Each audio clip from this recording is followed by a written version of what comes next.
ನಾನು ಮಾಧ್ಯಮಗಳಲ್ಲಿ ನೋಡಿದೆ ಸರ್. ಎಲ್ಲ ತಗೊಳ್ತೀರಾ? ಉದ್ಯೋಗಗಳು ಸೃಷ್ಟಿ ಆಗಬೇಕು, ಇರ್ತಕ್ಕಂಥ ಖಾಲಿ ಹುದ್ದೆಗಳನ್ನು ಭರ್ತಿ ಮಾಡಬೇಕು. ಭರ್ತಿ ಮಾಡಿದಾಗ ಮಾತ್ರ ಏನಾಗುತ್ತೆ, ನಿರುದ್ಯೋಗ ಕಡಿಮೆ ಆಗುತ್ತೆ. ಮತ್ತು ನಮಗೂ ಕೂಡ ಮ್ಯಾನ್ ಪವರು, ಸರ್ಕಾರಗಳ ಮ್ಯಾನ್ ಪವರ್ ಬೇಕೇ ಬೇಕಲ್ಲ. ಉದ್ಯೋಗಗಳು ನಾವು ಕಾಲ್ಫರ್ ಮಾಡಿ ತಗೊಳ್ಳದೇ ಇದ್ದರೆ ವೇಕೆನ್ಸೀಸ್ ಇರುತ್ತೆ, ಮತ್ತು ಸರ್ಕಾರ ನಡೆಸೋಕ್ಕೂ ಕಷ್ಟ ಆಗುತ್ತೆ. ಅದರಿಂದ ಉದ್ಯೋಗಗಳು ಸೃಷ್ಟಿ ಆಗಬೇಕು. ಹೆಚ್ಚು ನಾವು ಆಕಾಂಕ್ಷಿಗಳು ಯಾರ್ಯಾರಿದ್ದಾರೆ ನಿರುದ್ಯೋಗಿ ಪದವೀಧರಿಗೆ ತಗೊಳ್ಳುವಂಥ ಕೆಲಸವನ್ನು ನಮ್ಮ ಸರ್ಕಾರ ಅಂತೂ ಮಾಡ್ತಾ ಇದೆ. ಕೇಂದ್ರ ಸರ್ಕಾರ 2000 ಡಿಸೆಂಬರ್ 20ರಲ್ಲಿ 4.8 ಇತ್ತು ನಿರುದ್ಯೋಗ ಪರ್ಸೆಂಟೇಜು, ಈಗ 5ಕ್ಕೆ ಏರಿದೆ. ಆಮೇಲೆ ರೂರಲಲ್ಲಿ 4.2 ಇತ್ತು, ಸಿಟಿನಲ್ಲಿ ಈಗಲೂ 7.0 ಇದೆ. ಆಮೇಲೆ ಕರ್ನಾಟಕದಲ್ಲಿ ನಿರುದ್ಯೋಗಿಗಳ ಸಂಖ್ಯೆ ದೇಶದ ಎಲ್ಲರಿಗೂ ಕಂಪೇರ್ ಮಾಡಿದ್ರೆ 2.4 2.8 ಇದೆ. ಆಮೇಲೆ ಸೆಂಟ್ರಲಲ್ಲಿ 10 ಲಕ್ಷ ಉದ್ಯೋಗಗಳು ಖಾಲಿ ಇದೆ. 10 ಲಕ್ಷ ಉದ್ಯೋಗಗಳು ಕೇಂದ್ರ ಸರ್ಕಾರದಲ್ಲಿ ಖಾಲಿ ಇದೆ. ಅದನ್ನು ಅವರು ಭರ್ತಿ ಮಾಡಬೇಕು, ಬೇಗ ನಾವು ಮಾಡಬೇಕು, ರಾಜ್ಯ ಸರ್ಕಾರನೂ ಮಾಡಬೇಕು, ಅವರು ಮಾಡಬೇಕು. ನರೇಂದ್ರ ಮೋದಿಯವರು 2014ರಲ್ಲಿ ವರ್ಷಕ್ಕೆ 2 ಕೋಟಿ ಉದ್ಯೋಗ ಕೊಡ್ತೀವಿ ಅಂದರು. ಈಗ 12 ವರ್ಷ ಆಯಿತು, 24 ಕೋಟಿ ಉದ್ಯೋಗ ಕೊಡಬೇಕಾಗಿತ್ತು. ಕೊಟ್ಟರೆ 24 ಕೋಟಿ ಉದ್ಯೋಗ ನರೇಂದ್ರ ಮೋದಿಯವರು. ಖಾಲಿ ಇರ್ತಕ್ಕಂಥ 40 ಲಕ್ಷ ಹುದ್ದೆಗಳಲ್ಲಿ ಕೇವಲ 7 ಲಕ್ಷ ಹುದ್ದೆ 14 ವರ್ಷದಲ್ಲಿ ಅವರು ಭರ್ತಿ ಮಾಡ್ಬೋದು. ಉಳಿದಿದ್ದು ಕೇಂದ್ರ ಸರ್ಕಾರನೂ ಮಾಡಿ, ನಾವು ಮಾಡ್ತೀವಿ. ಸರ್, ರಾಜ್ಯ ಸರ್ಕಾರ ಈಗ ಒಂದು ಸರ್ತಿಗೆ 5 ವರ್ಷ ಸಡಿಲಿಕೆ ಕೊಟ್ಟಿದೆ. 13ರಿಂದ 18ರವರೆಗೂ ನಮ್ಮ ಸರ್ಕಾರದಲ್ಲಿ 1,30,000 ಉದ್ಯೋಗ ನಾವು ಉದ್ಯೋಗಗಳು ಕೊಟ್ಟಿದ್ವಿ.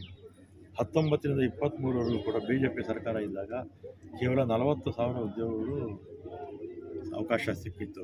ಮತ್ತು ಈಗ 23ರಿಂದ ನಮ್ಮ ಸರ್ಕಾರದಲ್ಲಿ ನಾವೀಗಾಗಲೇ 40 ಜನ ರಿಕ್ರೂಟ್ಮೆಂಟ್ ಇದೆ, 40,000 ಜನ ರಿಕ್ರೂಟ್ಮೆಂಟ್ ಮಾಡಿದ್ದೀವಿ.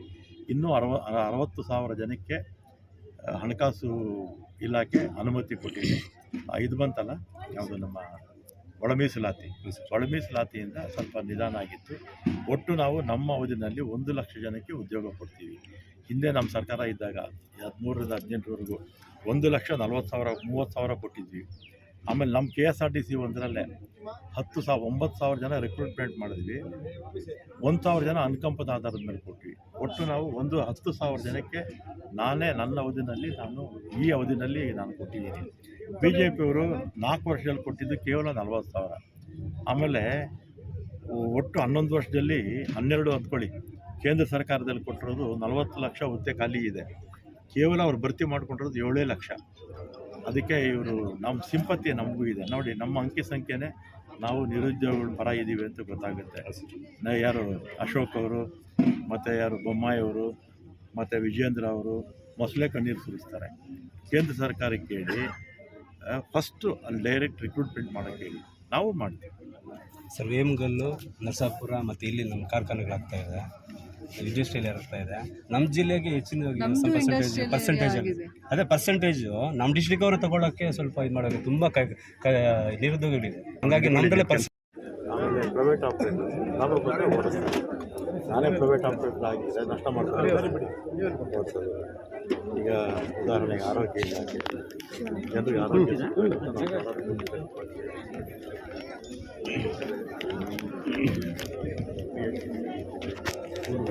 ಪ್ರತಿ ಹಳ್ಳಿಗೂ ಸ್ಕೂಲ್ ಯಾಕೆ ಆಮೇಲೆ ಅಗ್ರಿಕಲ್ಚರ್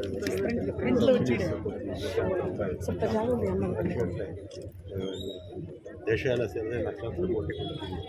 ಕಾರಣ ಏನಂದರೆ ಸಬ್ಸಿಡಿ ಕೊಡದೇ ಇದ್ದರೆ ಫುಡ್ ಕಮಾಡಿಟೀಸ್ ಬೆಲೆ ಜಾಸ್ತಿ ಆಗುತ್ತೆ. ಅದರಿಂದ ಇದೆಲ್ಲ ಈ ಸೆಕ್ಟರ್ಸು ಸಾರ್ವಜನಿಕರ ಹಿತದೃಷ್ಟಿಯಿಂದ ಇರ್ತಕ್ಕಂಥ. ಲಾಭ ಮಾಡಬೇಕಾದ್ರೆ ಮಾಡ್ಬೋದು, ಆದರೆ ಈ ಸವಲತ್ತುಗಳೆಲ್ಲ ಸಿಗುತ್ತೆ. ಸರ್, ಬ್ರೇಕ್ ಇನ್ಸ್ಪೆಕ್ಟರ್ ಏಜೆನ್ಸಿ ಇರುವಾಗ ಫಿಟ್ನೆಸ್ ಸರ್ಟಿಫಿಕೇಟ್ ಕೊಟ್ಟಿದ್ದಾರೆ. ಒಂದು ನಿಮಿಷ ಇದೆ, ಇವ್ರು ಮುಗಿಸ್ತೀನಿ. ಸೊ ಈಗ ಆಮೇಲೆ ನಮ್ಮ ದೇಶ ಅಂತಲ್ಲ, ನಮ್ಮ ರಾಜ್ಯ ಅಂತಲ್ಲ, ಇಡೀ ದೇಶದಲ್ಲಿ ಅಥವಾ ಪ್ರಪಂಚದಲ್ಲಿ ಎಲ್ಲರೂ ಕೂಡ ಸಾರ್ವಜನಿಕ ಒಂದು ಸೇವೆ ಅಂತ ಕೆಲಸ. ಬಟ್ ಅಲ್ಲಿ ಸರ್ವಿಸ್ ಮಾಡಿದವರಿಗೆ ಅವ್ರು ತೀರ್ಕೊಂಡ್ರೆ ಅವ್ರಿಗೆ ಗ್ರ್ಯಾಜುಯಿಟಿ ಆ ದುಡ್ಡು ಕೊಡೋಕ್ಕೆ ದುಡ್ಡಿಲ್ಲ.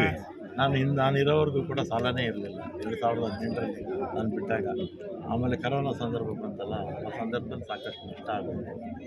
ಆಮೇಲೆ ನಾನು ಬಿಟ್ಟಾಗ 4,000 ಕೋಟಿ ಸಾಲ ಬಿಟ್ಟು ಈಗೆಲ್ಲ ಸರ್ ಬ್ರೇಕ್ ಇನ್ಸ್ಪೆಕ್ಟ್ರು ಪ್ರೆಸೆನ್ಸ್ ಇಲ್ದಿರುವಾಗ ಫಿಟ್ನೆಸ್ ಸರ್ಟಿಫಿಕೇಟ್ ಇಶ್ಯೂ ಮಾಡಿದ್ದಾರೆ, ಅದಕ್ಕೆ ಕೇಸ್ ಆಗಿದೆ. ಏನಾಗಿದೆ? ಫಿಟ್ನೆಸ್ ಸರ್ಟಿಫಿಕೇಟ್ ಇಶ್ಯೂ ಮಾಡಿದ್ದಾರೆ. ಸಸ್ಪೆಂಡ್ ಮಾಡ್ತೀವಿ. ತಪ್ಪಾಗಿದೆ. ಇಲ್ಲಿ ಯಾವ ಮುಲಾಜು ನೋಡಲ್ಲ. ಡ್ರೈವಿಂಗ್ ಟ್ರ್ಯಾಕ್ ಯಾರು ತಪ್ಪು ಮಾಡಿದ್ದಾರೆ ಡ್ರೈವಿಂಗ್ ಟ್ರ್ಯಾಕ್ ಯಾವ ಮಾಡ್ತೀರಿ ಸರ್? ಆಗಿದೆ. ಇಲ್ಲ ಸರ್, ಸರ್ವಿಸ್ ಆಗಿದೆ. ಇಲ್ಲ. ಇದಾಗಿ ಸೆನ್ಸಾರ್ಸ್ ಹಾಕ್ಬೇಕು.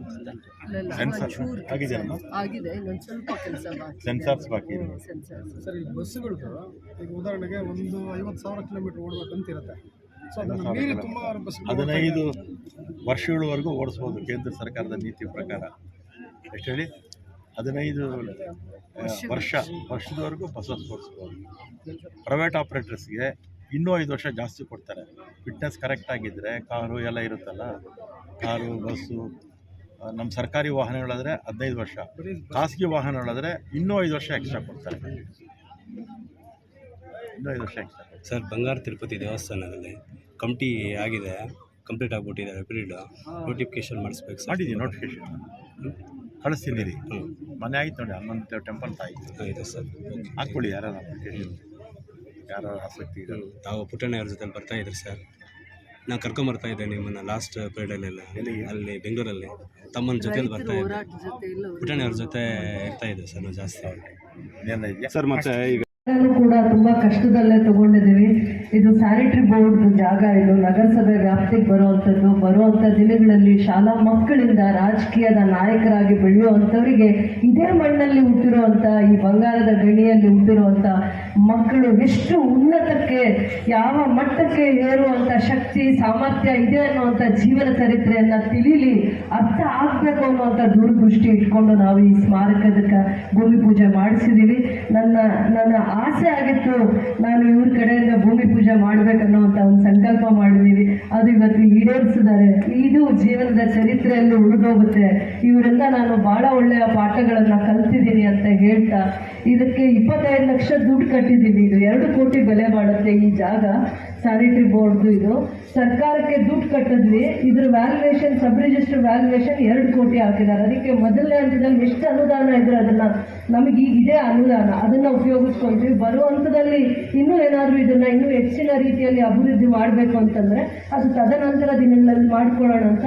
ಸ್ಮಾರಕ ಇರುತ್ತೆ, ಆಡಿಟೋರಿಯಂ ಇರುತ್ತೆ, ಒಂದು 300 ಜನ ಮೀಟಿಂಗ್ ಮಾಡೋವಂಥದ್ದು, ಸರ್ಕಾರದ ಕಾರ್ಯಕ್ರಮಗಳು ಮತ್ತು ಇದರದ್ದು ಸ್ಕೂಲ್ ಮಕ್ಕಳಿಗೆ ಇದರದ್ದು ಜೀವನ ಚರಿತ್ರೆ, ಲೈಫ್ ಹಿಸ್ಟ್ರಿ ಹೇಳುವಂಥ ಒಂದು ಇದಿರುತ್ತೆ. ಇದರ ಜೊತೆಯಲ್ಲಿ ನಾವು ಅಂಬೇಡ್ಕರ್ ಜ್ಞಾನ ಭಂಡಾರ ಕೂಡ ನಾವು ಆ ಭಾಗದಲ್ಲಿ ಮಾಡಿದ್ವಿ. ಇನ್ನೊಂದು ಸತಿ ನಿಮ್ಮನ್ನು ಕರ್ಕೊಂಡು ಹೋದಾಗ ಅದರ ಮಾಹಿತಿಯನ್ನು ಕೊಡ್ತೀವಿ ಅಂತ ಹೇಳ್ತಾ, ಇವತ್ತು ಈ ಕಾರ್ಯಕ್ರಮಕ್ಕೆ ನನಗೆ ಬಂದಿರೋದೇ ಇವರು ಕೊಡುಗೆ ಅಂತ ನಾನು ಇಷ್ಟಪಡ್ತೀನಿ. ಇವ್ರ ಕೈಯಲ್ಲಿ ಭೂಮಿ ಪೂಜೆ ಮಾಡಿಸಿರೋದು ನನಗೆ ತುಂಬ ಮನಸ್ಸಿಗೆ ತೃಪ್ತಿಯನ್ನು ತಂದಿದೆ. ಎಲ್ಲ ವಿಚಾರದಲ್ಲೂ ನನಗೆ ಮಾರ್ಗದರ್ಶಕರು, ತಂದೆ ಅಷ್ಟೇ ಶ್ರೇಷ್ಠತೆಯಿಂದ ನೋಡ್ತೀನಿ ಅಂತ ಹೇಳ್ತಾ, ನಾನು ಅವ್ರ ಮಗಳ ಜೊತೆ ಕೆಲಸ ಮಾಡಿದ್ದೀನಿ. ತುಂಬ ಒಳ್ಳೆ ಸಂಸ್ಕಾರ ಕೊಟ್ಟಿದ್ದಾರೆ, ತುಂಬ ಒಳ್ಳೆ ಮನಸ್ಸಿದೆ. ಸೌಮ್ಯ ಅಂತ, ನಾನು ಅವ್ರ ಒಡನಾಟದಲ್ಲಿ ಕೆಲಸ ಮಾಡಿದ್ದೀನಿ, ಜೊತೆಯಲ್ಲಿ ಒಡನಾಟ ಇದೆ. ಅವರು ಎಷ್ಟು ಸೌಮ್ಯವಾಗಿರ್ತಾರೆ ಅಂದರೆ, ಎಂಥ ನೋವು ಕಷ್ಟಗಳು ಬಂದರೂ ಇದೇ ತಾಳ್ಮೆ ಇರುತ್ತೆ. ಯಾವತ್ತೂ ಅವ್ರ ಮುಖದಲ್ಲಿ ನಾವು ಕೋಪ ನೋಡಲಿಲ್ಲ. ಅದರಿಂದ ನನಗೆ ಇವರನ್ನ ತುಂಬ ಅಭಿಮಾನ ಅಂತ ಹೇಳ್ತಾ, ಎಲ್ಲರೂ ಕಾರ್ಯಕ್ರಮಕ್ಕೆ ಬಂದಿರುವ ಅಭಿಮಾನದಿಂದ ಬಂದಿರುವಂಥವರು, ಪಕ್ಷದ ಕಾರ್ಯಕರ್ತರು, ಎಲ್ಲ ಗ್ರಾಮೀಣ ಭಾಗದಿಂದ ಬಂದಿರುವಂಥವರಿಗೆ ನನ್ನ ಹೃದಯಪೂರ್ವಕವಾದ ಧನ್ಯವಾದಗಳು. ಹಾಗೆ ವೆಂಕಟಕೃಷ್ಣ ರೆಡ್ಡಿಯವರು ಮತ್ತು ಅವರ ಫ್ಯಾಮಿಲಿಯವರ ಕವಿತಾ ರೆಡ್ಡಿಯವರು ಮತ್ತು ವಿಜಯರಾಘ ರೆಡ್ಡಿಯವರು, ಲಕ್ಷ್ಮೀನಾರಾಯಣವರು,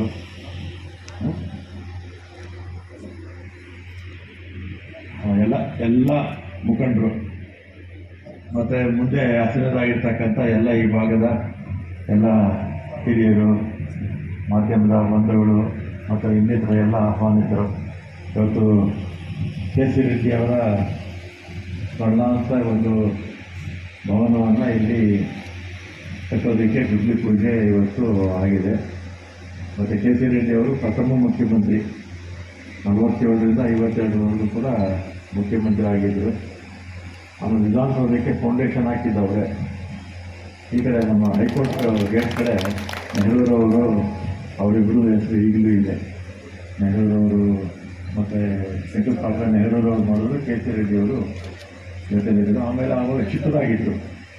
ಆಮೇಲೆ ಹನುಮಂತಯ್ಯನವರು ಮುಖ್ಯಮಂತ್ರಿಗಳಾದಮೇಲೆ ಇದು ಚಿಕ್ಕದಾಗಿದೆ, ಇನ್ನೂ ಸ್ವಲ್ಪ ವಿಶಾಲವಾಗಿ ಮಾಡೋಣ ಅಂತ ಪ್ಲ್ಯಾನ್ ಸ್ವಲ್ಪ ಬದಲಾವಣೆ ಮಾಡಿ ಹೆಂಗಾದ್ರು ಇನ್ನೂ ಸ್ವಲ್ಪ ದೊಡ್ಡದಾಗಿರ್ತಕ್ಕಂಥ ಈಗ ಕಟ್ಟಿದಾರಲ್ಲ ಅದಕ್ಕೆ ಅವರು ಫೌಂಡೇಶನ್ನು ಮತ್ತು ಕಾರ್ಯಕ್ರಮನ ಪ್ರಾರಂಭ ಮಾಡಿದ್ರು.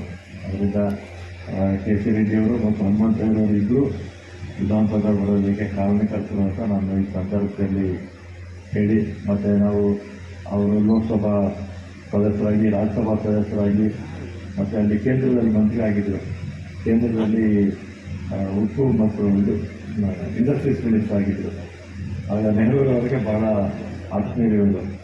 ಅದೇ ರೀತಿ ಮಹಾತ್ಮ ಗಾಂಧೀಜಿಯವರು ಭಾಳ ಆತ್ಮೀಯರಾಗಿದ್ದರು. ಆಮೇಲೆ ಅವರು ಇಂಡಸ್ಟ್ರೀಸ್ ಮಿನಿಸ್ಟರ್ ಆಗಿದ್ದಾಗ ಹಾಗೆಲ್ಲ ನಿರುದ್ಯೋಗ ನಮ್ಮ ದೇಶದಲ್ಲೆಲ್ಲ ಜಾಸ್ತಿ ಇತ್ತು. ಪಬ್ಲಿಕ್ ಸೆಕ್ಟರ್ಸು ಪ್ರಾರಂಭ ಮಾಡೋದು ಅಂದರೆ ನಮ್ಮ ಕಾಲದ ಮೇಲೆ ನಾವು ನಿಲ್ಲಬೇಕು. ಪ್ರತಿಯೊಂದು ಕೂಡ ಹಾಗೆ ಬ್ರಿಟಿಷರ ಕಾಲದಲ್ಲಿ ನಮ್ಮ ಸ್ವತಂತ್ರ ಬಂದಾಗ ನಮ್ಮ ದೇಶದ ಬಜೆಟ್ ಎಷ್ಟಿತ್ತು? 200 ಕೋಟಿ ಕೂಡ ಇರಲಿಲ್ಲ. 200 ಕೋಟಿ ಕೂಡ ಇರಲಿಲ್ಲ ಬಜೆಟು. ನೆಹರೂರವರು ಪ್ರಧಾನಮಂತ್ರಿ ಆಗಿದ್ದಾಗ ಅವರ ಅರ್ಧ ಆಸ್ತಿನ ಅವ್ರ ದೇಶಕ್ಕೆಲ್ಲ ಬರ್ಕೊಟ್ಟಿದ್ರು. ಅಂಥ ಸಂದರ್ಭದಲ್ಲಿ ಪಂಚವಾರ್ಷಿಕ ಯೋಜನೆಗಳನ್ನು ತಂದು ಮತ್ತು ಪಬ್ಲಿಕ್ ಸೆಕ್ಟರ್ಸ್ ಎಲ್ಲ ಅವಾಗ ಪ್ರಾರಂಭ ಮಾಡಿದ್ರು. ಬೆಂಗಳೂರು ಒಂದರಲ್ಲೇ HAL, HMT ಮತ್ತು ITI ಇದೆಲ್ಲ ಕೂಡ ಪ್ರಾರಂಭ ಮಾಡಿದ್ದು ಕೆ.ಸಿ. ರೆಡ್ಡಿಯವರೇ. BEL, BML, KGF ಅಲ್ಲಿ ಇದೆಲ್ಲ ತಂದವರು ಕೆ.ಸಿ. ರೆಡ್ಡಿಯವರೇ. ಆಗ ಬೆಂಗಳೂರು ಜನಸಂಖ್ಯೆ ಒಂದು 50 ವರ್ಷಕ್ಕೆ ಮುಂಚೆ 50-60 ವರ್ಷಕ್ಕೆ ಮುಂಚೆ ಒಂದು 10 ಲಕ್ಷನೇ ಇರಲಿಲ್ಲ. 10 ಲಕ್ಷದಲ್ಲಿ 1 ಲಕ್ಷ ಜನ ಪಬ್ಲಿಕ್ ಸೆಕ್ಟರ್ನಲ್ಲೇ ಕೆಲಸ ಮಾಡ್ತಾಯಿದ್ರು ಆ ಕಾಲದಲ್ಲಿ. ಅಷ್ಟು ಕೊಡುಗೆಗಳನ್ನು ಕೊಟ್ಟಂಥವರು ಕೆ.ಸಿ. ರೆಡ್ಡಿಯವರು ಅಂತ ನಾವೆಲ್ಲ ಕೂಡ ನೆನೆಸ್ಕೊಳ್ಬೇಕು. ಇದು ನಮಗೆ ಗೊತ್ತಿದ್ದಿರತಕ್ಕಂಥದ್ದು. ಇನ್ನೊಂದು ಮಂತ್ರಿಯಾಗಿ ದೇಶದ ಎಲ್ಲ ಭಾಗದಲ್ಲೂ ಕೂಡ ಸಾಕಷ್ಟು ಉದ್ಯಮಗಳನ್ನು ನೆಹರೂರವರ ಒಂದು ಸಹಕಾರದಿಂದ ಎಲ್ಲ ಕಡೆ ಕೂಡ ಮಾಡೋದು. ಮತ್ತು ಆ ಸಂದರ್ಭದಲ್ಲಿ ಈಗ ಉದ್ಯೋಗ ಅಂದರೆ ಈ ಉದ್ಯೋಗನೇ ಸಿಗಲ್ಲ, ಕಷ್ಟ. ಆ ಕಾಲದಲ್ಲಿ HAL, HMT, ITI ಆದಾಗ ಅವಾಗ ಬೆಂಗಳೂರು ಸುತ್ತು ಇದು ಕೆಲ್ಸಕ್ಕೆ ಬನ್ನಿ ಅಂತ ಲಾರಿಗಳು ಕಳಿಸೋದು. ಬನ್ನಿ ಕೆಲ್ಸಕ್ಕೆ ಬನ್ನಿ ಅಂತ ಹೇಳ್ತಾ ಇದ್ರು ಅವಾಗ. ಆಗ ಹೋಗಿ ಕೆಲಸಗಳಿಗೆಲ್ಲ ಸೇರಿಕೊಳ್ತಾ ಇದ್ರು. ಆ ಥರದ ವಾತಾವರಣವನ್ನು ಆಗ ನೆಹರೂರವರು, ಕೆ.ಸಿ. ರೆಡ್ಡಿಯವರು ನಿರ್ಮಾಣ ಮಾಡಿದ್ರು ಅಂತೇಳಿ. ಆಮೇಲೆ ನಾವು ಹೇಳ್ತಾ ಕೆ.ಸಿ. ರೆಡ್ಡಿಯವರು ಫೌಂಡೇಶನ್ನು ಹಾಕಿದ್ರು. ಅದನ್ನು ಆಮೇಲೆ ವಿಸ್ತಾರವಾಗಿ ಇವರು ಕಟ್ಟೋದು ಯಾರು ನಮ್ಮ ಹನುಮಂತಯ್ಯನವರು.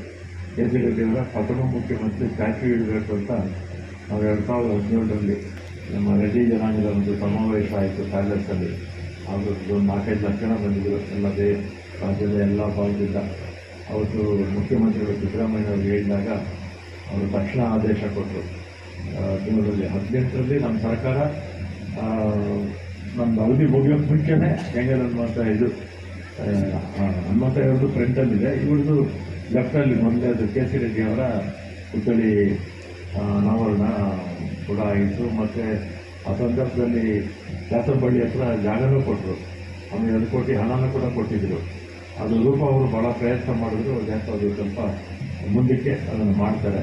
ಮತ್ತು ಈಗ ಭಾಳ ಮುಖ್ಯವಾಗಿ ಇಲ್ಲಿ ಈ ಒಂದು ಜಾಗ ತಗೊಂಡು KGF ಸಿಟಿನಲ್ಲಿ ಈ ನಾರಾಯಣ ದೇವರು ಪಾಪ ಭಾಳ ಓಡಾಡ್ತಾ ಇದ್ರು. ಕೆ.ಸಿ. ರೆಡ್ಡಿಯವರ ಅಲ್ಲಿ ಅವರು ಚಾತಂಬಳ್ಳಿ ಹತ್ರ ಏನಾದರೂ ಮಾಡಬೇಕು ಅಂತೇಳಿ.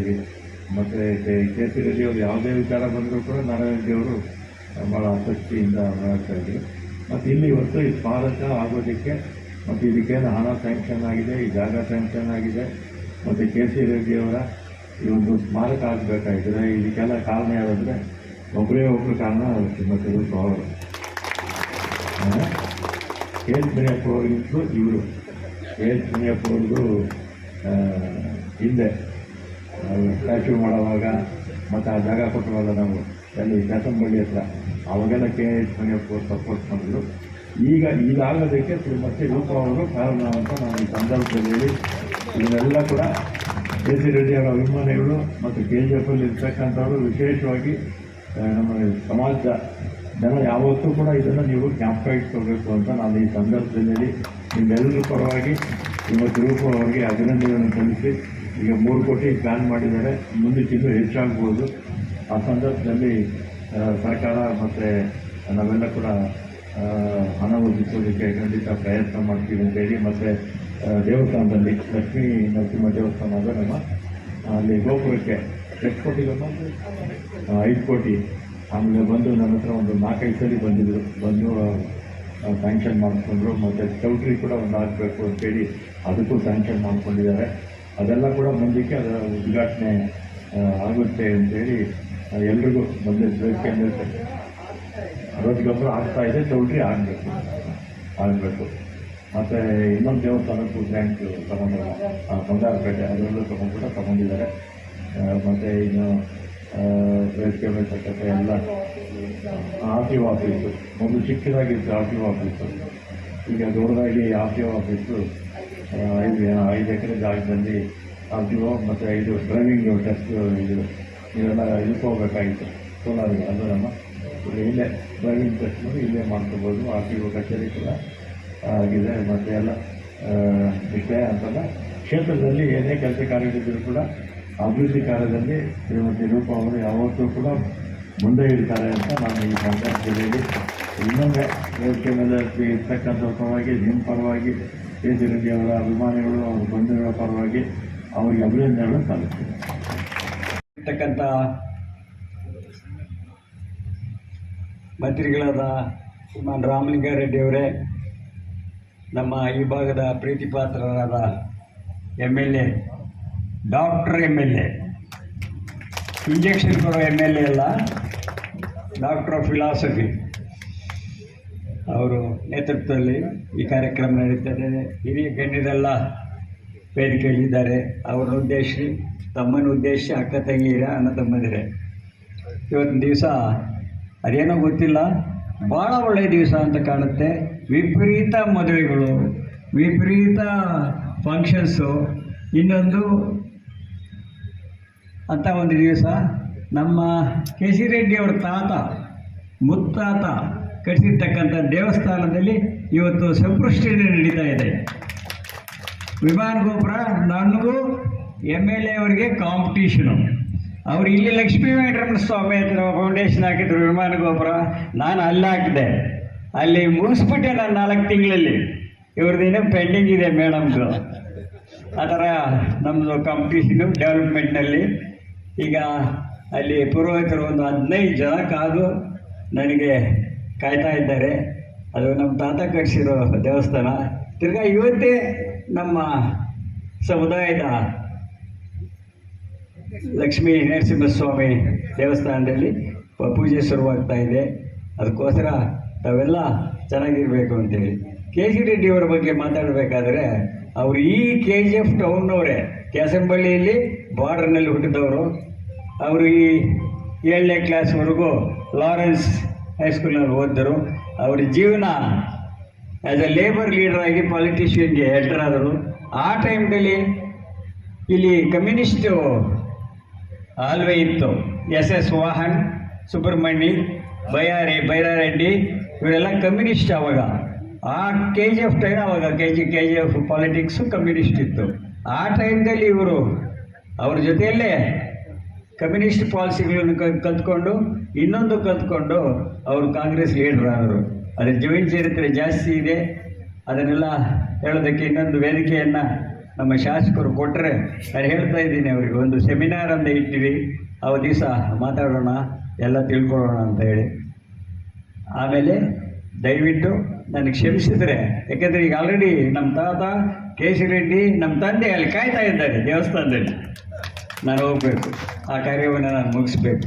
ದಯವಿಟ್ಟು ನನಗೆ ಬೆಳ್ಕೊಟ್ಟು ತಮ್ಮ ಆಶೀರ್ವಾದ ನಮ್ಮ ಮೇಲೆ ಇರಲಿ, ನಮ್ಮ ಕುಟುಂಬದ ಮೇಲೆ ಇರಲಿ ಅಂತ ಒಂದು ಸ್ಮಾರಕ, ಕೆ ಸಿ ರೆಡ್ಡಿಯವರ ಒಂದು ಸ್ಮಾರಕ ಮತ್ತು ಅವರ ಇತಿಹಾಸದ ಒಂದು ಭಂಡಾರ ಇಲ್ಲಿ ಈ ಒಂದು ಸ್ಮಾರಕದಲ್ಲಿ ಪ್ರತಿಮೆ ಇರುವಂಥ ಜಾಗದಲ್ಲಿ ಅವನ ಜೀವನ ಚರಿತ್ರೆಯನ್ನು ಹೇಳುವಂಥದ್ದನ್ನು ನಾವು KGFನ ನಗರ ಭಾಗದಲ್ಲಿ BO ಆಫೀಸ್ ಹತ್ರ ಇದು ಒಂದು ಸ್ಮಾರಕವನ್ನು ನಿರ್ಮಾಣ ಮಾಡುವಂಥ ಒಂದು ಆಶಯಗಳಿಗೆ ಇಡೀ ಕ್ಷೇತ್ರದ ಜನ ಪ್ರೋತ್ಸಾಹ ಕೊಟ್ಟಿದ್ದಾರೆ. ಮೊದಲನೆಯಲ್ಲಿ 10 ವರ್ಷಗಳ ಹಿಂದೆ ಕೆ ಸಿ ರೆಡ್ಡಿ ಅವರ ಪ್ರತಿಮೆ ಮತ್ತು ಸ್ಮಾರಕ, ಅವರ ಒಂದು ಪುತ್ಥಳಿಯನ್ನು KGF ಕ್ಷೇತ್ರದಲ್ಲಿ ತರಬೇಕು ಅನ್ನುವಂಥ ಪ್ರಯತ್ನದಲ್ಲಿ ದಿವಂಗತ ನಾರಾಯಣ ರೆಡ್ಡಿ ಅವರು ZP ಅವರಾಗಿರುವಂಥ ಮಾಡುವಂಥ ನಾರಾಯಣ ರೆಡ್ಡಿ ಅವರ ಪರಿಶ್ರಮ ಜಾಸ್ತಿ ಇದೆ. ನನ್ನ ತಂದೆಯವರ ಆದಿಯಾಗಿ 20 ಎಕರೆ ಜಾಗವನ್ನು ಕ್ಯಾಸಂಬಳ್ಳಿ ಹತ್ರ ನಿಮ್ಮ ಮಾರ್ಗದರ್ಶಕರ ಮುಖಾಂತರ ನಾವು 20 ಎಕರೆ ಜಾಗವನ್ನು ನೋಡ್ತೀವಿ. ಆ ಜಾಗದಲ್ಲಿ ಏನಾದರೂ ಒಂದು ಬರುವಂಥ ದಿನಗಳಲ್ಲಿ ಭವಿಷ್ಯದಲ್ಲಿ ವಿದ್ಯಾಸಂಸ್ಥೆಗಳನ್ನು ಅಭಿವೃದ್ಧಿ ಮಾಡಿ ಅವರ ನೆನಪಾಗಿ ಬರುವಂಥ ದಿನಗಳಲ್ಲಿ ಇಡೀ ಕ್ಷೇತ್ರಕ್ಕೆ, ಜಿಲ್ಲೆಗೆ ವಿದ್ಯಾಸಂಸ್ಥೆಗಳು ಅವರ ಜೀವನ ಚರಿತ್ರೆ ಮುಖಾಂತರ ಮಾರ್ಗದರ್ಶಕರ ಆಗಬೇಕು ಅನ್ನುವಂಥ ದೂರದೃಷ್ಟಿಯಿಂದ ಅವರ ನೆನಪಾಗಿ ಇಲ್ಲಿ ನಾವು ಸ್ಮಾರಕವನ್ನು ಮಾಡ್ತಾ ಇಲ್ಲೇ ಕೆಲವೊಂದು ಕನ್ನಡ ಸಂಸ್ಕೃತಿ ಇಲಾಖೆಯಿಂದ ಈ ಭವನವನ್ನು ಉಸ್ತುವಾರಿಯನ್ನು ಜವಾಬ್ದಾರಿಯನ್ನು ನೋಡ್ಕೋತಾರೆ. ಈ ಕೆಲಸವನ್ನು PWD ಲೋಕೋಪಯೋಗಿ ಇಲಾಖೆಯವರು 3 ಕೋಟಿಯಿಂದ 3,30,00,000 ಇಲ್ಲ 4 ಕೋಟಿ ಎಷ್ಟು ಅನುದಾನ ಆದರೂ ಪರವಾಗಿಲ್ಲ, ಅದನ್ನು ಈ ಭಾಗದಲ್ಲಿ ಏನು ಚರಿತ್ರೆಯನ್ನು ಸೃಷ್ಟಿ ಮಾಡಿದ್ದಾರೆ. ಅವರು ಒಂದು ಸಮುದಾಯಕ್ಕೆ ಆಸ್ತಿನ, ರೈತರಿಗೆ, ಬಡವರಿಗೆ, ಕಾರ್ಮಿಕರಿಗೆ ಎಲ್ಲರಿಗೂ ಆಸ್ತಿನ, ನಾಡನ್ನು ಕಟ್ಟಿದಾರ. ಅವರ ಚರಿತ್ರೆ ಏನು, ಅವರ ಜೀವನ ಚರಿತ್ರೆ ಏನು, ಸ್ವತಂತ್ರ ಪೂರ್ವದಲ್ಲಿ, ಸ್ವತಂತ್ರ ನಂತರದಲ್ಲೂ ಅವರ ಸೇವೆ ಏನು ಅಂತ ಮೊದಲು ನಾವು ಅರ್ಥ ಮಾಡ್ಕೊಳ್ಳುವಂಥ ಅವಶ್ಯಕತೆ ಇದೆ ಅಂತ ಮನಗಂಡು ಇವರೆಲ್ಲರ ಮಾರ್ಗದರ್ಶಕದಲ್ಲಿ ಮತ್ತು KC ರೆಡ್ಡಿ ಕುಟುಂಬದ ಒಂದು ಕುಡಿ ನಮ್ಮ ಹಿರಿಯರು ಮಾರ್ಗದರ್ಶಕರು ವೆಂಕಣ್ಣವರು ಸ್ಫೂರ್ತಿ ಸಹಾಯದಿಂದ ನಾವು ಇವೆಲ್ಲ ಪ್ರಯತ್ನವನ್ನು ಮಾಡಿದ್ದೀವಿ. ಮುಂದೆ ಸರ್ಕಾರದ ಹಂತದಲ್ಲಿ ನಾವು ಏನೇ ಅನುದಾನವನ್ನು ತರಬೇಕಂದ್ರು ಮತ್ತು KC ರೆಡ್ಡಿ ಅವರ ಜೀವನ ಚರಿತ್ರೆ ಇಡೀ ಜಿಲ್ಲೆಯಲ್ಲಿ ಏನು ಅವರು ಯಾವ ರೀತಿ ಸಾಧಕರಾಗಿದ್ದಾರೆ, ಒಂದು ಇಂಡಸ್ಟ್ರೀಸ್ ಮಿನಿಸ್ಟರ್ ಆಗಿದ್ದಾಗ ಏನು ಅವರ ಸೇವೆ, ಮತ್ತು ಅವರು ಕಾರ್ಮಿಕರಿಗಾಗಿ ಏನು ಅವರನ್ನು ಮುಡುಪಾಗಿಟ್ಟಿದ್ದಾರೆ, ಮತ್ತು ಇಡೀ ದೇಶದಲ್ಲಿ ಮತ್ತು ಮಧ್ಯಪ್ರದೇಶದಲ್ಲಿ ಗವರ್ನರ್ ಆಗಿದ್ದಾಗ ಅವರ ಸೇವೆ ಏನು, ಅವರ ಇಡೀ ಜೀವನ ಚರಿತ್ರೆಯನ್ನು ನಾವು ತಿಳಿದು ನಾವು ಹೇಗೆ ನಮ್ಮ ಜೀವನದಲ್ಲಿ ಸಾಧಕರಾಗಬೇಕು ಅನ್ನುವಂಥ ಒಂದು ಮೈಗೂಡಿಸ್ಕೋಬೇಕು ಅನ್ನುವಂಥ ಒಂದು ವಿಚಾರದಲ್ಲಿ ನಮಗೆ ಸದಾ ಕಾಲ ಸ್ಫೂರ್ತಿಯಾಗಿ ಬೆನ್ನೆಲುಬಾಗಿ ನಿಂತು ಕೋಲಾರ ಜಿಲ್ಲೆಗೆ ಉಸ್ತುವಾರಿ ಆಗಿದ್ದಾಗಿಂದನು ಕಳೆದ 10-12 ವರ್ಷಗಳಿಂದ ಹಿರಿಯರು ಮಾರ್ಗದರ್ಶಕರು, ನನ್ನ ತಂದೆ ಅಷ್ಟೇ ಸಮಾನರು, ನಾನು ನನ್ನ ತಂದೆ ಅಷ್ಟೇ ಗೌರವವನ್ನು ಕೊಡುವಂಥ ರಾಮಲಿಂಗಾರೆಡ್ಡಿ ಅಣ್ಣವರಿಗೆ ನನ್ನ ಹೃದಯಪೂರ್ವಕವಾದ ಧನ್ಯವಾದಗಳನ್ನು ಹೇಳ್ತಾ, ಅವರು ಸ್ಫೂರ್ತಿಯಾಗಿದ್ದಾರೆ. ಇಡೀ ಕೋಲಾರ ಜಿಲ್ಲೆ ನಾವು ಆಂಧ್ರ ಗಡಿ ಭಾಗ 60 ಭಾಗ ಆಂಧ್ರ ಗಡಿಯನ್ನು ಮುಟ್ತೀವಿ, 30ರಿಂದ 40 ಭಾಗ ತಮಿಳುನಾಡನ್ನು ಮುಟ್ಟುವಂಥ ಈ ನಮ್ಮ ಕ್ಷೇತ್ರ ಕೋಲಾರ ಜಿಲ್ಲೆ, ಬಂಗಾರಪೇಟೆ, ಮಾಲೂರು, ಸ್ವಲ್ಪ ತಮಿಳುನಾಡು, ಮಿಕ್ಕಿದ್ದು ಮುಳುಬಾಗ್ಲು, KGF ಗ್ರಾಮೀಣ ಭಾಗ ಮತ್ತು ಶ್ರೀನಿವಾಸಪುರ, ಚಿಂತಾಮಣಿ ಇವೆಲ್ಲ ಆಂಧ್ರ ಗಡಿಯನ್ನು ಮುಟ್ಟುತ್ತೆ. ಆದರೂ ಕೂಡ ಸ್ವಲ್ಪ ನಾವು ಈ ಕಡೆ ಆಂಧ್ರ, ಆ ಕಡೆ ತಮಿಳುನಾಡು, ಆ ಎಲ್ಲ ರಾಜಕೀಯ ಗುಣಗಳನ್ನು ಬೆಳೆಸ್ಕೊಂಡು ನಮ್ಮ ರಾಜ್ಯಕ್ಕೆ ವಿಶೇಷವಾಗಿ ಸಾಧನೆ ಮಾಡಿರುವಂಥ ಒಂದು ಗುರುತು, ಅವರ ನೆನಪುಗಳನ್ನು ಮರಿಬಾರ್ದು ಅನ್ನೋವಂಥದಕ್ಕೆ ನೀವು ನಮಗೆ ಸ್ಫೂರ್ತಿಯಾಗಿ ನಿಂತಿದ್ದೀರಾ.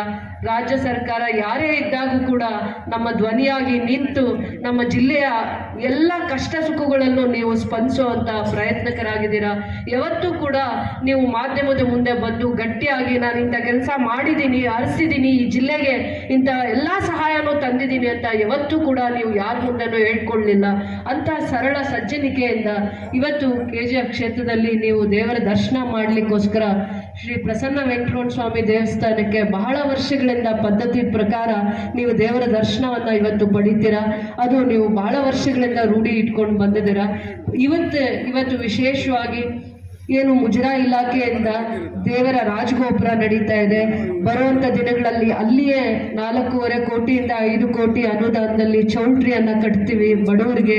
ಈ ಭಾಗದಲ್ಲಿರುವಂಥ ಅಲ್ಲಿ ಭಕ್ತಿಯಿಂದ ಬಹಳ ವರ್ಷಗಳಿಂದ 100 ವರ್ಷಗಳಿಂದ ರಾಜಗೋಪುರದ ಒಂದು ಸಂಕಲ್ಪವನ್ನು ಮಾಡಿರ್ತಾರೆ. ಈ ಭಾಗದಲ್ಲಿ ಬಡವರಾಗಿರ್ಬೋದು, ಅಲ್ಲಿ ದೇವರನ್ನ ಬಹಳ ಭಕ್ತಿಯಿಂದ ಆರಾಧಿಸುವಂಥವ್ರಿಗೆ ಏನೇ ಒಂದು ಸಣ್ಣ ಪುಟ್ಟ ಕಾರ್ಯಕ್ರಮಗಳು ಮಾಡ್ಕೊಳ್ಳೋದಕ್ಕೆ ಚೌಲ್ಟ್ರಿ ಇರಲಿಲ್ಲ. ಅದರ ಭೂಮಿ ಪೂಜೆಗೂ ನಿಮ್ಮನ್ನ ಕರೀಲಿಕ್ಕಾಗಲ್ಲ. ಚೌಲ್ಟ್ರಿ ಎಲ್ಲ ಆದ್ಮೇಲೆ ಅದಕ್ಕೂ ನೀವು 2 ಕೋಟಿ ಅನುದಾನ ಕೊಟ್ಟಿದ್ದೀರಾ. ಮಿಕ್ಕಿದ ಅನುದಾನ ಶಾಸಕರ ಅನುದಾನ ಇಲ್ಲ CM ಅವರ ವಿಶೇಷ ಅನುದಾನದಲ್ಲಿ 4.5 ಕೋಟಿಯಲ್ಲಿ ಚೌಲ್ಟ್ರಿ ಕೂಡ ನಾವು ರಾಜಗೋಪುರ ಪಕ್ಕದಲ್ಲಿ ಶಾಸ್ತ್ರೋತ್ಸವವಾಗಿ ಮಾಡುವಂಥ ಸಂಕಲ್ಪವನ್ನು ಮಾಡಿದ್ದೀವಿ. ಇದೇ ಅಲ್ಲದೆ ನಾವು ಬಂಗಾರ ತಿರುಪತಿ ಗುಡ್ಡಳ್ಳಿಯಲ್ಲೂ ಕೂಡ ಬಹಳ ಜನ ಹಿರಿಯರಿಗೆ ಅಲ್ಲಿ ದೇವರ ದರ್ಶನ ಮಾಡಲಿಕ್ಕೆ ಆಗದೆ ಇರೋದ್ರಿಂದ ನಾವು ಆ ದೇವಸ್ಥಾನಕ್ಕೆ ಒಂದು 2 ಕೋಟಿ ಅನುದಾನವನ್ನು ಇಟ್ಟಿದ್ದೀವಿ. ಲಿಫ್ಟು ಮತ್ತು ರ್ಯಾಂಪ್ ಥರ ಅಂದರೆ ಎಲೆಕ್ಟ್ರಿಕ್ ವೆಹಿಕಲ್ಸ್ ಹೋಗಿ ದೇವರ ಸನ್ನಿಧಿಗೆ ಬಿಡುವಂಥ ರ್ಯಾಂಪನ್ನು ನಾವು ಮಾಡೋ ಅಂಥದ್ರಲ್ಲಿ 2 ಕೋಟಿ ಅನುದಾನ. ಇದೇ ಕ್ಷೇತ್ರದಲ್ಲಿ KGF ಕ್ಷೇತ್ರದಲ್ಲಿ 10 ಕೋಟಿ ಅನುದಾನದಲ್ಲಿ ದೇವರ ಕೆಲಸಗಳು ಆಗ್ತಾ ಇದೆ. ಅದರ ಪರಿವೀಕ್ಷಣೆಗೂ ಬಂದಿದ್ದೀರಾ ನೀವು. ಅದರ ಜೊತೆಯಲ್ಲಿ ನೀವು ಮಾರ್ಗದರ್ಶಕರಾದ್ಮೇಲೆ ಇವೆಲ್ಲ ಪ್ರಯತ್ನಗಳಲ್ಲಿ ನಾವು KC ರೆಡ್ಡಿಯನ್ನ ಸ್ಮಾರಕವನ್ನು ಯಶಸ್ವಿಯಾಗಿ ಮಾಡೋದ್ರಲ್ಲಿ ನಿಧಾನ ಆಗಿದೆ ಅಂತ ಭಾಳ ಜನ ಮುಖಂಡರ ಮನಸ್ಸಿನಲ್ಲಿ ಇದ್ದಿದ್ದಂಥ ಆ ನೋವಿಗೆ ತರೆ ಎಳೆದು ಇವತ್ತು ನೀವು ಏನೇ ಕಾರ್ಯಕ್ರಮಗಳಿದ್ರೂ ಕೂಡ ಭೂಮಿ ಪೂಜೆ ಮಾಡಿ ಇದನ್ನು 6 ರಿಂದ 10 ತಿಂಗಳಲ್ಲಿ ಲೋಕಾರ್ಪಣೆ ಮಾಡಬೇಕು ಅಂತಂದ್ಬಿಟ್ಟು ಇವತ್ತು ಲೋಕೋಪಯೋಗಿ ಇಲಾಖೆಯಿಂದ ಎಕ್ಸಿಕ್ಯೂಟಿವ್ ಇಂಜಿನಿಯರ್ ಆಗಿರುವಂಥ ರಾಮಮೂರ್ತಿ ಅವರು ಮತ್ತು ಈ ಒಂದು KC ರೆಡ್ಡಿ ಅವರ ಸ್ಮಾರಕ ನಿರ್ಮಾಣಕ್ಕೆ ಯಾರು ಗುತ್ತಿಗೆದಾರರಾಗಿದ್ದಾರೆ ಅವರು ಕೂಡ ಇವತ್ತು ಈ ವೇದಿಕೆಯಲ್ಲಿದ್ದಾರೆ. ಇವರ ಕೊಡುಗೆ ನಮಗೆ ಜೀವನದಲ್ಲಿ ಒಂದು ಮಾರ್ಗದರ್ಶನ ಆಗಬೇಕು ಅಂತ ಹೇಳ್ತಾ ಅವ್ರದ್ದೇ ಅಲ್ಲ ನಮ್ಮ ಇಡೀ ರಾಜ್ಯಕ್ಕೆ ಇವರಿಬ್ಬರು 2 ಕಣ್ಣಾಗಿ MV ಕೃಷ್ಣಪ್ಪನವರು KC ರೆಡ್ಡಿ ಅವರು ಇಡೀ ನಮ್ಮ ರಾಜ್ಯಕ್ಕೆ ಮತ್ತು ಜಿಲ್ಲೆಗೆ 2 ಕಣ್ಣಾಗಿ ಅವರು ಸೇವೆಯನ್ನು ಮಾಡಿದ್ದಾರೆ. ಬರುವಂಥ ದಿನಗಳಲ್ಲಿ ನಾನು MV ವೆಂಕಟಪ್ಪನವರು ಹೈನುಗಾರಿಕೆ ಅಧಿಕಾರರು ನಮ್ಮ ಇಡೀ ಗ್ರಾಮೀಣ ಭಾಗದಲ್ಲಿ ರೈತರ ಮಗನಾಗಿ ಸೇವೆ ಮಾಡಿಕೊಂಡು MV ಕೃಷ್ಣಪ್ಪನವರು ಇಡೀ ನಮ್ಮ ಕೋಲಾರ ಜಿಲ್ಲೆಯಲ್ಲಿ ಪ್ರತಿಯೊಂದು ಬಡವರ ರೈತರ ಕುಟುಂಬದಲ್ಲಿ ಹೈನುಗಾರಿಕೆಯನ್ನು ಜೀವನೋಪಾಯವಾಗಿ ಮಾಡಿಕೊಂಡಿರುವಂಥ ಪ್ರತಿಯೊಂದು ಕುಟುಂಬಕ್ಕೆ ಮನೆಯಲ್ಲಿ ಲಕ್ಷ್ಮಿಯಾಗಿ ಒಂದು ಡೆನ್ಮಾರ್ಕಿಂದ ಹಸುವನ್ನು ತಗೊಂಡು ಬಂದು ಅದರ ತಳಿಯಿಂದ ಬರಗಾಲದಲ್ಲಿ ತತ್ತರಿಸ್ತಾ ಇರುವಂಥ ನಮ್ಮ ಜಿಲ್ಲೆಗೆ ಕೋಲಾರ ಜಿಲ್ಲೆಗೆ ಒಂದು ಕಲ್ಪವೃಕ್ಷ ಥರ ಒಂದು ಹೈನುಗಾರಿಕೆಯ ಕ್ರಾಂತಿಯನ್ನು ತಂದು ರೈತರ ಜೀವನಾಡಿಯಾಗಿ ಸೇವೆ ಮಾಡ್ಕೊಂಡು ಬಂದಿದ್ದಾರೆ. ಬರುವಂಥ ದಿನಗಳಲ್ಲಿ ಗ್ರಾಮೀಣ ಭಾಗದಲ್ಲಿ ಅಥವಾ ಬೇತ್ಮಂಗ್ಲದಲ್ಲಿ ನಮ್ಮ ಎಲ್ಲ ಮುಖಂಡರು ನಾಯಕರು ಹೇಳುವಂಥ ಜಾಗದಲ್ಲಿ ಅವರ ಒಂದು ಸ್ಮಾರಕವನ್ನು ಮಾಡುವಂಥ ಒಂದು ಸಂಕಲ್ಪ ಉದ್ದೇಶವನ್ನು ನಾನು ಇಟ್ಕೊಂಡಿದ್ದೀನಿ ಅಂತ ಹೇಳ್ತಾ ಇವತ್ತು ಈ ಕಾರ್ಯಕ್ರಮದಲ್ಲಿ ಭೂಮಿ ಪೂಜೆಯನ್ನು ಮಾಡಲಿಕ್ಕೆ ಬಂದಿದ್ದಾರೆ. KC ರೆಡ್ಡಿ ಅವರದ್ದು ನಾವು ಏನೇ ಈ ಕ್ಷೇತ್ರದಲ್ಲಿ ಮಾಡಲಿಕ್ಕೆ ಮಾರ್ಗದರ್ಶಕರು ಸ್ಫೂರ್ತಿಯನ್ನು ತುಂಬಿರುವಂಥ ವೆಂಕಣ್ಣವ್ರಿಗೂ ಕೂಡ ನಾನು ನನ್ನ ಹೃದಯಪೂರ್ವಕವಾದ ಧನ್ಯವಾದಗಳನ್ನು ಹೇಳ್ತಾ, ನಾನು ಮಂತ್ರಿಗಳನ್ನು ಯಾವತ್ತೂ ನಾನು ಮಂತ್ರಿಯಾಗಿ ನೋಡಲೇ ಇಲ್ಲ. ತಂದೆಯಷ್ಟೇ ಆತ್ಮೀಯತೆಯನ್ನು ಕೊಟ್ಟು ಗೌರವವನ್ನು ಕೊಟ್ಟು ಏನೇ ಪರಿಸ್ಥಿತಿಯಲ್ಲಿ ಹೋದರೂ ಕೂಡ ನಮ್ಮ ಇಡೀ ಜಿಲ್ಲೆಯ ಸಮಸ್ಯೆಗಳಿಗೆ ಸ್ಪಂದಿಸಿದ್ದಾರೆ. ಮಂತ್ರಿಗಳ ಹತ್ರ ಕರ್ಕೊಂಡು ಹೋಗ್ತಾರೆ, CM ಹತ್ರ ಕರ್ಕೊಂಡು ಹೋಗ್ತಾರೆ. ಯಾವುದೇ ಸಮಸ್ಯೆ ಬಂದರೂ ಕೂಡ ಅವರು ಉಸ್ತುವಾರಿ ಇಲ್ಲದೆ ಹೋಗಲಿ ಈ ನಮ್ಮ ಜಿಲ್ಲೆಗೆ ಬಹಳ ಸೇವೆಯನ್ನು ಮಾಡ್ಕೊಂಡು ಬಂದಿದ್ದಾರೆ ಅಂತ ನಾನು ಹೇಳ್ತೀನಿ. ಅವರಿಗೆ ನಾನು ಹೃದಯಪೂರ್ವಕವಾಗಿ ನನ್ನ ಧನ್ಯವಾದಗಳನ್ನು ಹೇಳ್ತೀನಿ. ಇವತ್ತು ಈ ಕಾರ್ಯಕ್ರಮನ ನೀವೆಲ್ಲ ಯಶಸ್ವಿ ಮಾಡಲಿಕ್ಕೆ ಬಂದಿರುವಂಥ ಎಲ್ಲ ಗ್ರಾಮ ಪಂಚಾಯಿತಿಯ ಸದಸ್ಯರು, ಅಭಿಮಾನದಿಂದ ಬಂದಿರುವಂಥ ಮುಖಂಡರು, ಕುಲಬಾಂಧವರು, ನಗರಸಭೆಯ ಎಲ್ಲ ಗೌರವಾನ್ವಿತ ಸದಸ್ಯರು ಎಲ್ಲರಿಗೂ ಕೂಡ ನನ್ನ ಹೃದಯಪೂರ್ವಕವಾದ ಧನ್ಯವಾದಗಳು. ನಮ್ಮ KGF ತಾಲೂಕಿನ ಗ್ಯಾರಂಟಿ ಯೋಜನೆಗಳ ಸಮಿತಿಯ ಅಧ್ಯಕ್ಷರಾಗಿ, ಅದೇ ರೀತಿಯಾಗಿ ದತ್ತಸಾಯಿ ವಿದ್ಯಾಸಂಸ್ಥೆಯ ಗ್ರಾಮೀಣ ವಿದ್ಯಾಸಂಸ್ಥೆಯ ಕಾರ್ಯದರ್ಶಿಗಳೂ ಆಗಿರ್ತಕ್ಕಂಥ ಶ್ರೀ ಆಮು ಲಕ್ಷ್ಮಣ ಅಣ್ಣನವ್ರಿಗೂ ಕೂಡ ನಿಮ್ಮೆಲ್ಲರ ಪರವಾಗಿ ಆತ್ಮೀಯವಾಗಿರ್ತಕ್ಕಂಥ ಸ್ವಾಗತವನ್ನು ಬಯಸ್ತಾ ಇದ್ದೇನೆ. ವೇದಿಕೆಯಲ್ಲಿರ್ತಕ್ಕಂಥ ಶ್ರೀ ಯುವ ನಾಯಕರಾಗಿರ್ತಕ್ಕಂಥ ಶ್ರೀ ಕಾರಿ ಪ್ರಸನ್ನ ಸರ್ ಅವರಿಗೂ ಕೂಡ ನಿಮ್ಮೆಲ್ಲರ ಪರವಾಗಿ ಸ್ವಾಗತವನ್ನು ಬಯಸ್ತಾ ಇದ್ದೇವೆ. ಮಾಜಿ ನಗರಸಭಾ ಅಧ್ಯಕ್ಷರಾಗಿರ್ತಕ್ಕಂಥ ಶ್ರೀ ಇಂದಿರಾ ದಯಾಶಂಕರ್ ಸರ್ ಅವ್ರಿಗೂ ಮೇಡಮ್ ಅವ್ರಿಗೂ ಕೂಡ ನಿಮ್ಮೆಲ್ಲರ ಪರವಾಗಿ ಸ್ವಾಗತವನ್ನು ಬಯಸ್ತಾ ಇದ್ದೇನೆ. ಸಮುದಾಯದ ಮುಖಂಡರಾಗಿರ್ತಕ್ಕಂಥ ಶ್ರೀ ಕವಿತಾ ರೆಡ್ಡಿ ಮೇಡಮ್ ಅವ್ರಿಗೂ ಕೂಡ ನಿಮ್ಮೆಲ್ಲರ ಪರವಾಗಿ ಸ್ವಾಗತವನ್ನು ಬಯಸ್ತಾ ಇದ್ದೇವೆ.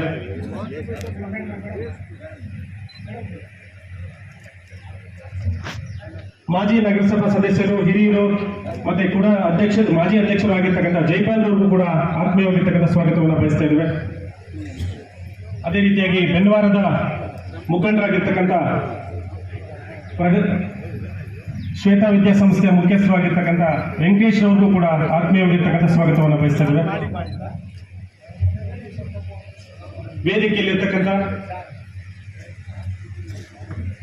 ಕೋಲಾರದ ಕಾರ್ಯಪಾಲಕ ಅಭಿಯಂತರಾಗಿರ್ತಕ್ಕಂಥ ಶ್ರೀ ರಾಮಮೂರ್ತಿ ಸರ್ ಅವರು ಕೂಡ ನಿಮ್ಮೆಲ್ಲರ ಪರವಾಗಿ ಆತ್ಮೀಯವಾಗಿರ್ತಕ್ಕಂಥ ಸ್ವಾಗತವನ್ನು ಬಯಸ್ತಾ ಇದ್ದೇವೆ.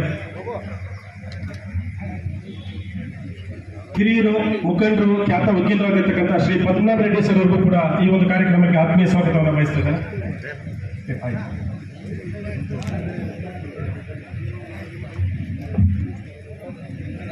ಕವಿತಾ ರೆಡ್ಡಿ ಮೇಡಮ್ ಅವ್ರಿಗೂ ಕೂಡ ಆತ್ಮೀಯ ಸ್ವಾಗತ.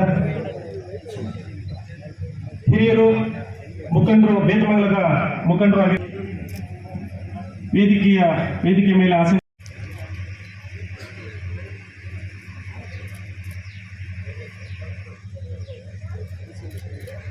ಮತ್ತೋರ್ವರು ಹಿರಿಯರು ಸ್ವಾಗತವನ್ನು ಬಯಸ್ತಾ ಇದ್ದಾರೆ. ಶ್ರೀಯುತ ರಾಮಲಿಂಗ ರೆಡ್ಡಿ ಸಾಹೇಬರು, ಸಾರಿಗೆ ಹಾಗೂ ಮುಜರಾಯಿ ಸಚಿವರು, ಗೌರವಾನ್ವಿತರಿಗೆ ವೇದಿಕೆಯಲ್ಲಿರ್ತಕ್ಕಂಥ ಎಲ್ಲ ಗಣ್ಯರ ಪರವಾಗಿ ಹೃದಯಪೂರ್ವಕ ಸ್ವಾಗತವನ್ನು ಬಯಸ್ತಾ ಇದ್ದಾರೆ.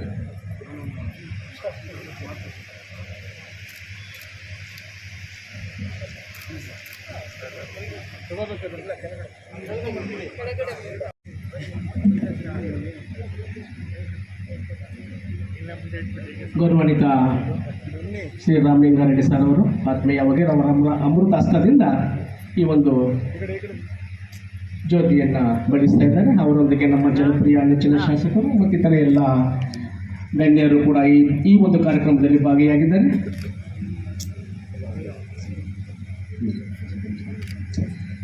ಅಸತೋಮಾ ಸದ್ಗಮಯ ತಮಸೋಮಾ ಜ್ಯೋತಿರ್ಗಮಯ ಮೃತ್ಯೋರ್ಮಾ ಅಮೃತಂಗಮಯ.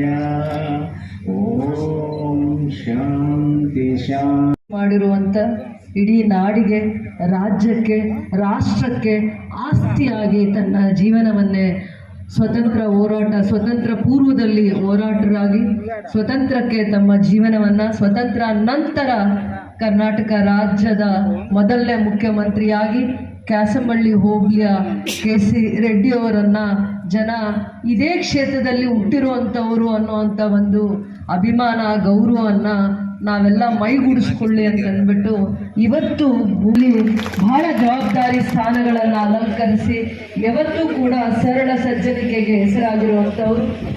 ದೇಶದಲ್ಲಿ ಯಾರಾದರೂ ಆಗಲಿ ಸೇವೆ ಮಾಡುವಾಗ ಜನಗಳ ಬಗ್ಗೆ ಕಳಕಳಿಯಿಂದ ಸೇವೆ ಮಾಡ್ತಾ ಬಂದಿರೋರು. ಅವರು ನಮಗೆಲ್ಲ ಸ್ಫೂರ್ತಿ ಆಗಿದ್ದಾರೆ. ಅದಾದಮೇಲೆ ಅವರ ಸಾಧನೆಗಳನ್ನು ಮರುಕಳಿಸಲಿಕ್ಕೆ ಅವರು ನಮ್ಮೆಲ್ಲರಿಗೂ ಮಾರ್ಗದರ್ಶಕರಾಗಿದ್ದಾರೆ. ಅವರು ಇವತ್ತು ಈ ವೇದಿಕೆಯನ್ನು ಹಂಚ್ಕೊಂಡಿದ್ದಾರೆ. ಇವತ್ತು ನಾವು ಭೂಮಿ ಪೂಜೆ ಮಾಡ್ತಾ ಕಾರ್ಯಕ್ರಮದ ದೀಪ ಬೆಳಗುವ ಕಾರ್ಯಕ್ರಮದಲ್ಲಿ ಎಲ್ಲರೂ ಭಾಗಿಯಾಗೋಣ.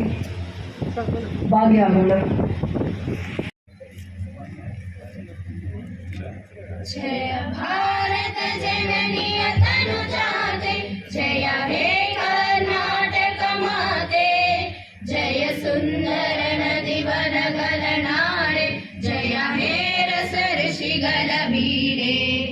ಭೂದೇವಿಯ ಮಕುಟದ ನವಮಣಿಯ ಗಂಧದ ಚಂದದ ಒಣ್ಣಿನ ಗಣಿಯೇ, ರಾಘವ ಮಧುಸೂದನರವತರಿಸಿದ ಭಾರತ ಜನನಿಯ ತನುಜಾತೆ.